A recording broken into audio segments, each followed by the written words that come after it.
election is like driving a car. If you want to go forward, you put it in D. If you want to go backwards, you put it in R. All right, we're ready for the main event. Everybody sit down, enjoy yourself. We have the distinguished guest here. And I just want to thank all of you for the great privilege that you've given to Grace and me of years of public service. And ladies and gentlemen, I'm ready for the fight again.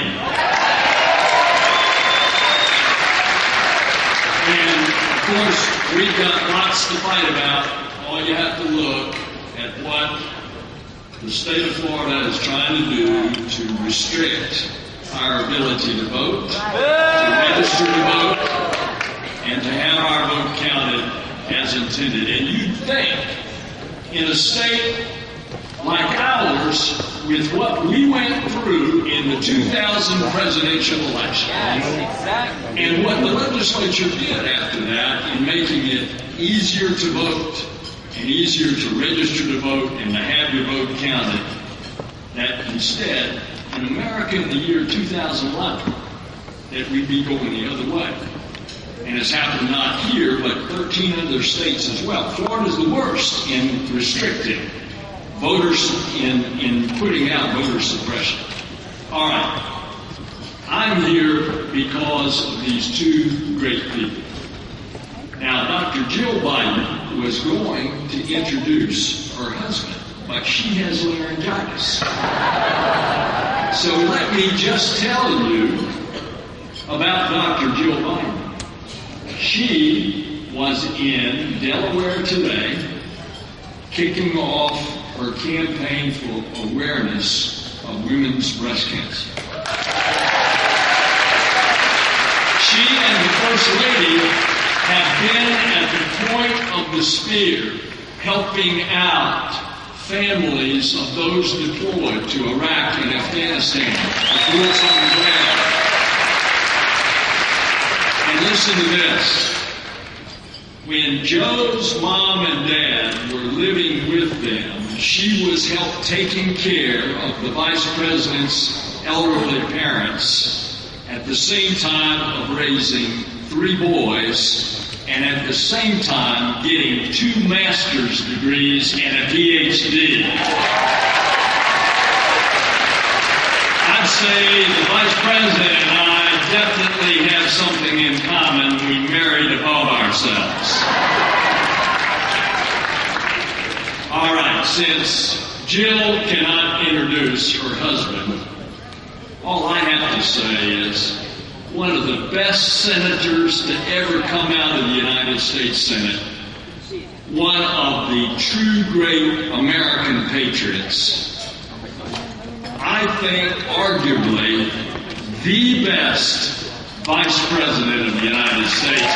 Ladies and gentlemen, Joe Biden, the Vice President of the United States.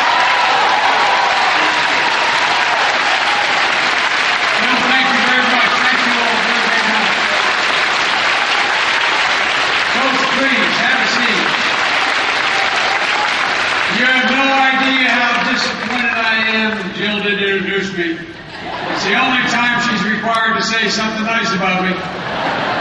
Every husband likes to have that said.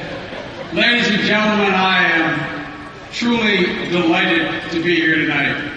Y'all are going to be seeing an awful lot of me because the states I'm going to be concentrating on are Pennsylvania, Ohio, Florida, New Hampshire, and Iowa, and I'm going to be here a lot. So I'm looking forward to working with you all. We plan on winning Florida. We can't win without Florida. And we can't win without Bill Nelson in Florida. You can't mention Bill without mentioning Grace, literally. And ladies and gentlemen, they become 2 of the best friends for Jill and me in our career in the Senate and now. No one worked harder for us this last time around than Bill and Grace. And as old Jim East of Mississippi told me once, when I was running for election in 1978, he said, "Joe, what would old Jim Easton do for you in Delaware?" I said, "Mr. Chairman, some places you'd help, true story, and some places you heard. And he said, well, I'll come to Delaware and campaign for you or against you, whichever will help the most. Well, that's what I'll do for Bill and any one of the Democrats on this ticket. Ladies and gentlemen, Debbie is doing an amazing job. She's doing an amazing job. I won't surprise you that I've loved her for a long time. Ever she thought I was good enough to be president back in those days. And I tell you what, she has been not only in 23 states, she has raised money, raised awareness, raised volunteers, and raised our prospects in every one of those states. So thank you for letting us spend us. Look, folks, the fact of the matter is that I don't need to remind you of the catastrophe we inherited, that America inherited after 8 years of the last administration. When Barack and I were sworn in on that bitterly cold day in January, looked out at literally 1 million people standing on the National Mall, you could sense their sense of hope and faith and expectation. It was an incredible sight. But there was something else in the faces of those 1 million people. There was concern, uncertainty, in some cases even fear. Practically before I lowered my hand on January the 20th, by that time, at that moment, that month, we had already lost 740,000 jobs just that month. That quarter, our economy shrunk to almost a historic low, 6.4% loss in our GDP. And before Barack and I sat down at our desks, we already inherited a bill for $1,300 billion for that year and a projected deficit of $8 trillion over the next 10. Middle-class Americans lost $16 trillion in household wealth. It vanished without a trace. As you know, better than almost any state, as here in Florida, the equity in people's houses evaporated before their eyes. The retirement funds, as the market was talked about going below 600, that also evaporated. And with it, all the wealth that they had. And with it, their hopes and expectations for how they would and could retire, their ability to send their children to school, their security. That's why I find it absolutely bizarre, Republicans moralizing about deficits. That's a little like an arsonist moralizing about fire safety. These guys have zero credibility. Zero credibility. Their vision of economic policy and their plan for prosperity lay in creative financial instruments, credit default swaps, collateralized debt obligations, subprime mortgages. They gave us a bubble, and they called it an economy. Ladies and gentlemen, in addition, we inherited a foreign policy that was in disarray. We had lost the respect of our allies and the fear of our enemies. We were nearly a decade into 2 wars. 180,000 Americans deployed in harm's way. 150,000 alone in Iraq.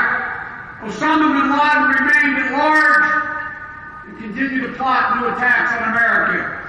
In short, we were a nation isolated in the world and on the verge, literally, of depression. America was in trouble, and the folks we represented needed help. And they didn't understand. My dad, who Bill and Grace met, used to have an expression. He said, "Don't, Joey, I never expect the government to solve my problem, but at least I expect my government to understand my problems."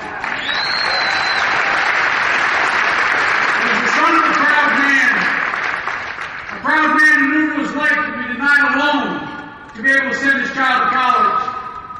son of a proud man who had to leave his family and move to a different city to find work with the hope that he'd be able to bring his family together later. You know, the longest walk any parent can make is up a short flight of stairs to the child's bedroom. Say, honey, I'm sorry, but Dad's got to leave, or Mom has to leave. My dad made that walk in Scranton, Pennsylvania, when I was going into 4th grade. He said, Joey, there's no jobs here. You're going to have to stay with your grandpa. You and Mom, Jimmy and Val. I've got to move to Wilmington with Uncle Frankie. I'll try to come home every weekend. It's only 156 miles, Joey. I thought it was 1,000. Could have been, for all I knew. He said, but I promise you, when I get a job and get enough money, I'm going to get a nice place and bring you and Mom and the kids down to Wilmington. It wasn't until I got to be probably in my late 20s that I understood that proud, graceful man had even a longer walk to make. Into my grandfather Ambrose Finnegan's pantry to say, Ambrose, I need a favor. Can you keep cheating the kids? I promise I'll make it up. I promise it'll be okay. That's a hard thing for any man or woman to have to say. Think of how many Floridians you know who've had to make that walk. Think of how many have lost their homes, lost their jobs, and lost their self-respect. My dad used to say, Joey, a job's about a lot more than a paycheck. It's about your dignity. It's about your respect. Your respect in the community. And Barack and I, when we ran in 08, we knew that it was our job not only to restore the economy, but even more importantly, to restore people's dignity and regain their respect. These Republicans talk about job losses like it's a statistic. Ladies and gentlemen, an awful lot of our friends have been knocked down. It's a consequence of the failed policies that are being peddled again.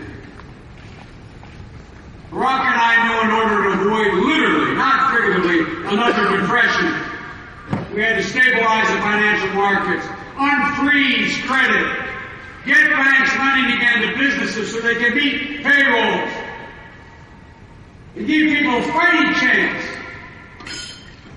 to begin to refinance.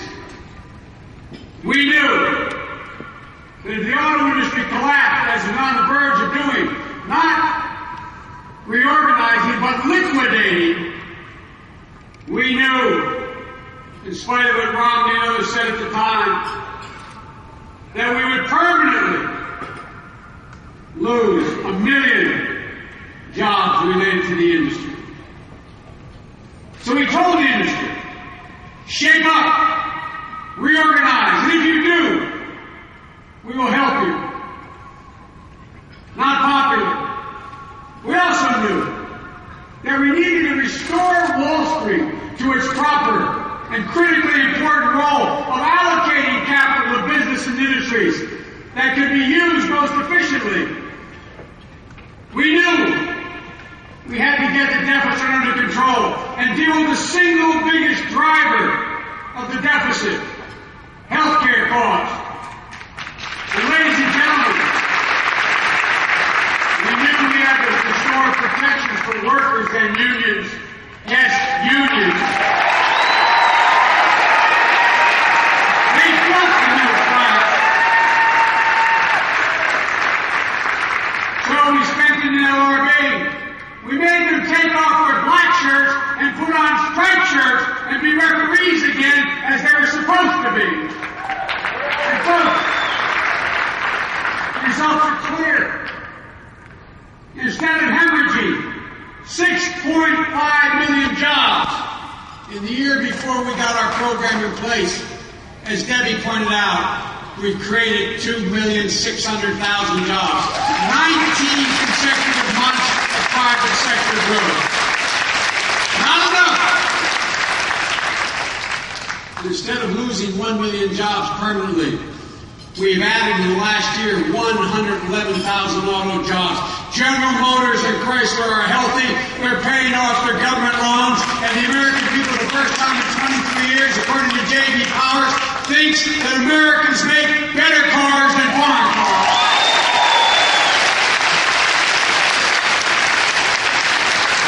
And instead of being able to continue to repackage toxic debt and selling it to unsuspecting investors, Wall Streeters are now required to be transparent.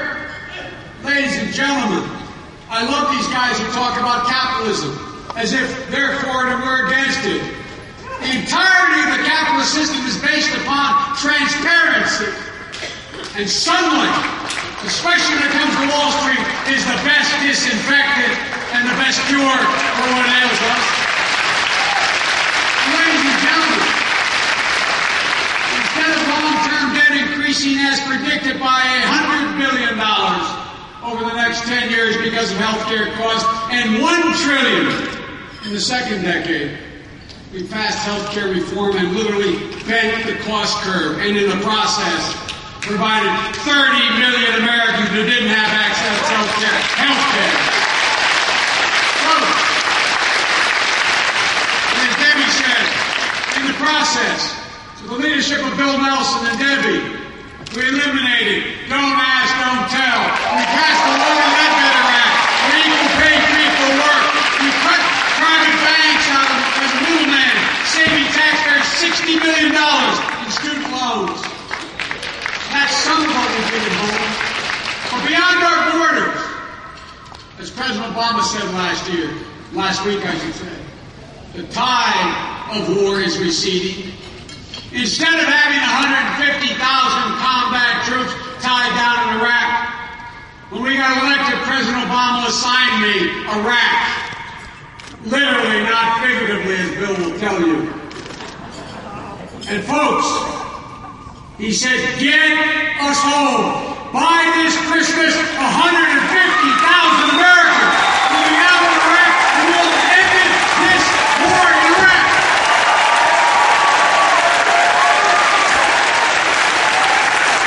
In the process, left behind the Democratic government with a chance of starting those people.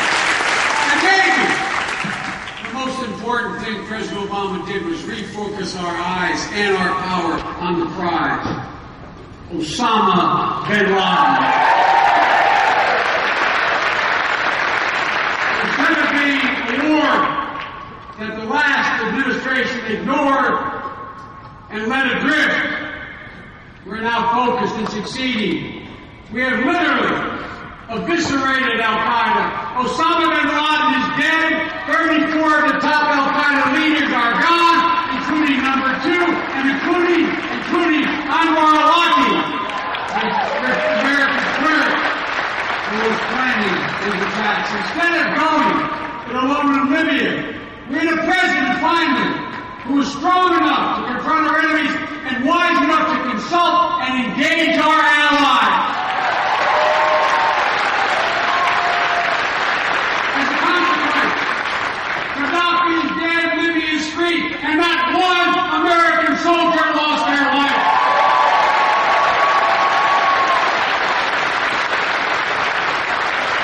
In short, we've literally restored America's image around the world and put our country, our economy in the path of recovery. But folks, the only way I can describe what happened next is Republican obstruction. I have served in the Senate a long time, as Bill will tell you. Over my career, I had as many friends in the Republican Party as the Democratic Party. I can say without fear of contradiction, no Republican in the Senate ever doubted my word, and there was no one I was unable to work with. But ladies and gentlemen, this ain't your father's Republican Party. This is Just as we're turning the corner on the economy, these guys started playing roulette with the national debt, playing brinksmanship. They took charge of the House. They didn't want to just stop what we're doing. They wanted to undo everything that we had done. Some people think this Republican obstruction is about ideology. Other people think it's just about politics. I'll leave that for the American people to decide. But I know one thing. It doesn't matter which it is. They're standing in the way of progress.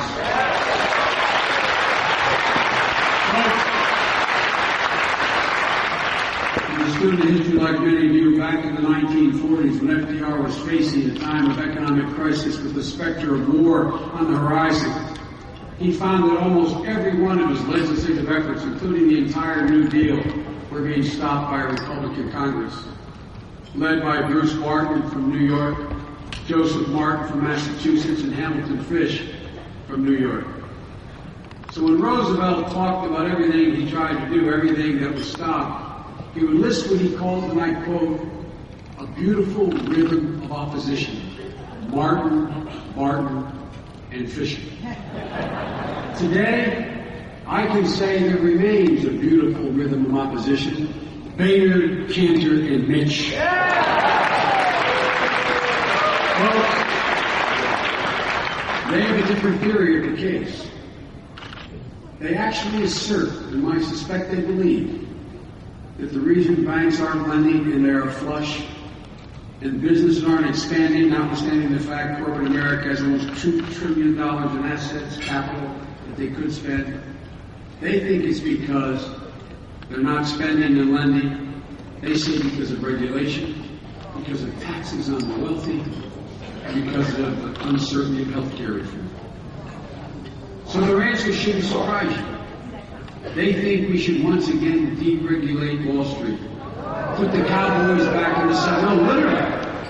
You'd think we didn't know better. They're counting on America having collective amnesia. If you didn't know better, you'd think I was making this up. They not only think we should actually keep the Bush tax cuts were designed to expire for the top 1%, but they believe we should increase the tax cuts for the wealthy. They believe the answer to the deficit is to repeal health care, without realizing or acknowledging that will increase the debt by over $100 billion by 2022, 2021, and another $1 trillion after that. And in the process, eliminate insurance for 30 million people who need it. Boehner, Cantor, and Mitch. Listen to what they said. Literally, this is important. Speaker Boehner is a friend of mine. I personally like him. Literally, I get on with him, as most of my colleagues here can tell you. He said, our efforts to relate the financial industry and hold Wall Street accountable was, quote, like using a nuclear weapon to kill an ant. I pointed out to him that ant took 8 million jobs. Speaker Boehner, speaking to the economic troubles of Washington, D.C., in an extensive and well-ordered speech, said, and I quote, we need to liberate our economy from the shackles government has placed upon it. Folks, the last time we liberated the economy, we put the middle class in chains. Leader Cantor, he said we can't respond to major disasters like Hurricane Irene or floods or fires unless we, quote, make sure there are savings elsewhere. And guess where they find the savings? Health care for the middle class, college affordability, renewable energy. And my friend, the Republican leader, Mitch McConnell, said, quote, the single most important thing we want to achieve is for President Obama to be a one-term president. Folks, it's not just, this is serious stuff, it's not just Boehner, Cantor, and Mitch. It's Ryan, Romney, and Rick. They're all singing to the same hymn, as they say in Southern California. Social Security, quote, a Ponzi scheme, a monstrous lie to this generation, end of quote. I might be repeating that 6,000 times in Florida. Medicare, quote, the equivalent of getting taken for a ride. Voucherizing. Foreclosures. You just heard Romney. He said, quote, don't try to stop the foreclosure process. Let it run its course and hit the bottom. He wasn't raised in my neighborhood. He didn't. I'm serious. I think they just don't know the people I grew up with. I think they just don't know what the American people are going through. And the guy you know well, Governor Scott. Deep cuts in education, voter suppression, Arizona-style immigration law, no to $2.4 billion for high-speed rail. The list goes on and on. And what your governor is doing here is exactly what Republicans want to do with the entire nation. And that's not hyperbole. Not a joke. And on foreign policy, they want to stay in Iraq. Isn't that kind of fascinating? Listen to them now, by the way. They're so-called foreign policy experts. They want to stay in Iraq. And one of them, Governor of Texas, seems willing, basically said, to send American military troops across the Mexican border into the sovereign state of Mexico to deal with their problem. Folks, I know this election is not to be about foreign policy, but let me remind you, there is a minimum threshold any man or woman has to cross on their mastery of national security and foreign policy for the American people to think they're even remotely eligible to be president. And these guys got a long way to go.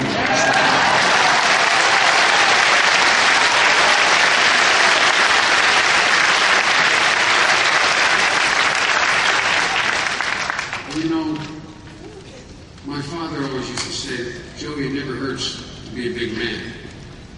It doesn't take much. Yet, every Republican candidate for president, after Gaddafi was killed, congratulated NATO and didn't mention the U.S. commitment to U.S. forces. Folks, even though this mission could not have been possible without the American aircraft, American coordination, American intelligence, many folks, including your junior senator, took the time to congratulate the French and British forces while they criticized the President of the United States of America. This is not your father's Republican Party. This is a different place. Folks, this next election is not a referendum, it's a choice. And we're going to make that choice clear. When I got elected as a 29-year-old kid to the United States Senate, shortly after I was elected in 73, sworn in 73, my great friend, and he though he did become, as Bill will tell you, one of my closest friends and confidants, Teddy Kennedy, invited me as a 31-year-old kid to address the Massachusetts Democratic dinner in Boston. I'll never forget, I was in Copley Hotel getting ready and nervous about speaking in front of Senator Kennedy and the first big major dinner I ever did as a senator. And I was putting on my tie and I was watching the television, the evening news, the 6 or 6:30 news in Boston.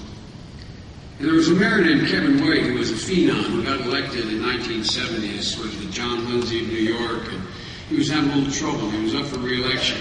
As he walked out of his office, a gaggle of press grabbed him and in essence said, "Okay, wise guy, you're not doing so hot now. What's going on?" I'll never forget what Kevin White said. He put his hand up, and I didn't know him. He put his hand out and he said, "Look, don't compare me to the Almighty. Compare me to the alternative." Ladies and gentlemen, we're going to have to compare us to the alternative.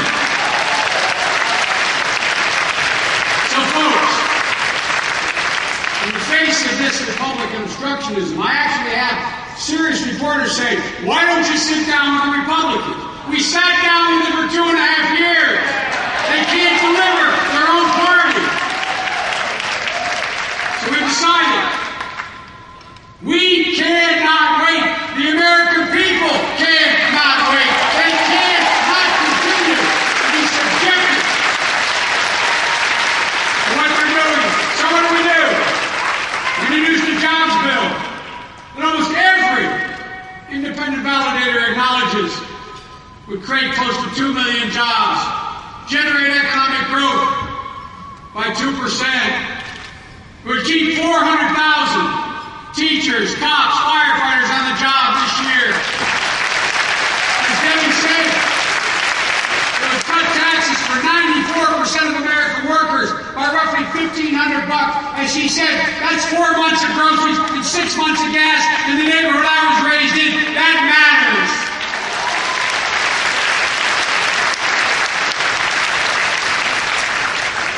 The President and I have reached a conclusion about their obstructionism. We've got to try to go over their heads. We've got to go to the people. We can't wait. The American people can't wait. We can't wait to address foreclosures. So the President issued an executive order to give more than 1 million folks a chance to refinance their homes from 6% to 4%, saving a minimum of $2,000 a year. In my neighborhood, that's real money. We can't wait to address the affordability of college. The President announced he's going to let college graduates cap their loan payments at 10% of their income. That's going to help a lot of people who are being crushed right now by the weight of their student loan debt. We can't wait to innovate new companies and incubate them. That's why we announced today that we're speeding up the process of getting R&D out of the federal labs into the hands of businesses that can commercialize it. We can't wait, and we aren't waiting, because at the end of the day, it's about dignity and respect. Ladies and gentlemen, it's about restoring the middle class. They've been clobbered. It's about putting mothers and fathers in the neighborhoods we all grow up in once again in the position of being able to look into their child's eye and believe what they say when they say, honey, if you work hard, if you play by the rules, if you get a good education, there's nothing you can't do. They doubt it now. It's simple. It's simple. The test we apply. We will measure 8 years of our effort in terms of whether or not American moms and dads can turn to their kids and say with some certainty, honey, it's going to be okay. That's why we're not going to relent. That's why we're not going to relent. That's why we believe the American people are going to return us to office in 2012.